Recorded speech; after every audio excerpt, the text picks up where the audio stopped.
adik-adik, di video ini kita akan belajar mengenal ekosistem laut dalam. Nah, jadi apa aja sih yang akan kita bahas? Nah, ini dia. Sebelumnya adik-adik tahu nggak apa itu ekosistem? Nah, ekosistem adalah interaksi antara makhluk hidup dan benda-benda tak hidup pada sebuah lingkungan. Ekosistem ini adalah hubungan timbal balik antara makhluk hidup dengan lingkungannya. Kakak mau bertanya, adik-adik pernah tidak melihat terumbu karang, ikan berenang di dalam laut? Laut adalah salah satu bagian dari ekosistem. Laut memiliki peran yang penting bagi kehidupan makhluk hidup, khususnya pada manusia. Oleh karena itu, kita perlu belajar dan mengetahui tentang ekosistem yang ada di dalam laut. Lalu, apa sih itu ekosistem laut? Ekosistem laut adalah sebuah interaksi makhluk hidup dengan lingkungannya di wilayah perairan. Nah, sampai di sini mulai mengerti belum? Kalau belum, kakak ulangi sekali lagi ya. Ekosistem laut adalah sebuah interaksi makhluk hidup dengan lingkungannya di wilayah perairan. Sampai di sini sudah paham belum? Kalau begitu, kita lanjut ke ciri-ciri ekosistem laut. Baca sama-sama yuk. Yang pertama, tidak terlalu dipengaruhi oleh iklim dan cuaca. Yang kedua, memiliki variasi perbedaan suhu, yaitu adanya perbedaan suhu di bagian permukaan laut dengan di kedalaman laut. Dan ekosistem laut punya salinitas atau tingkat kadar garam yang terlarut dalam air laut yang tinggi. Adik-adik, udah pernah ngerasain air garam belum? Adik-adik, udah pernah belum ngerasain air laut?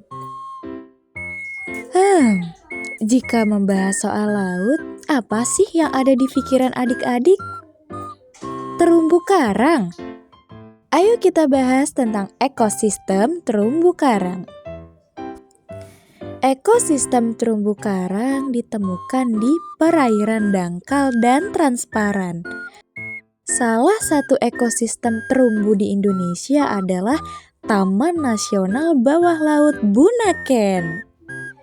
Yang sedang adik-adik lihat sekarang ini adalah ekosistem terumbu karang.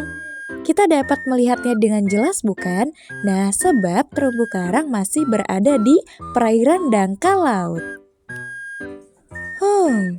Tapi saat ini banyak sekali ancaman terhadap ekosistem laut yang dapat merusak keseimbangan ekosistem laut dan keanekaragamannya melalui aktivitas-aktivitas seperti membuang sampah plastik di laut, limbah-limbah kimia pabrik, penangkapan ikan secara berlebihan, perubahan iklim, dan lain sebagainya. Menyedihkan sekali bukan? Lalu, bagaimana upaya kita untuk menjaga pelestarian laut? Gimana ya? Nah, ada banyak cara untuk kita berupaya dalam melestarikan ekosistem laut. Beberapa hal yang dapat kita lakukan untuk upaya pelestarian laut adalah aktif dalam kegiatan membersihkan pantai, memilih produk ikan dari perikanan berkelanjutan, mengurangi makanan laut yang terancam punah, menggunakan kapal ramah lingkungan, mengurangi penggunaan produk berbahan plastik, berpartisipasi dalam pengurangan emisi karbon, dan yang terakhir, hindari zona-zona yang dilindungi. Nah, gimana? Bisa tidak? Bisa dong. Ekosistem laut adalah jantung bumi yang memompa kehidupan. Dalam tangan kita semua, kita memiliki kekuatan untuk menjaga denyut jantung itu berdetak kuat. Mari berkomitmen untuk menjaga laut kita bersama-sama. Sampai jumpa lagi.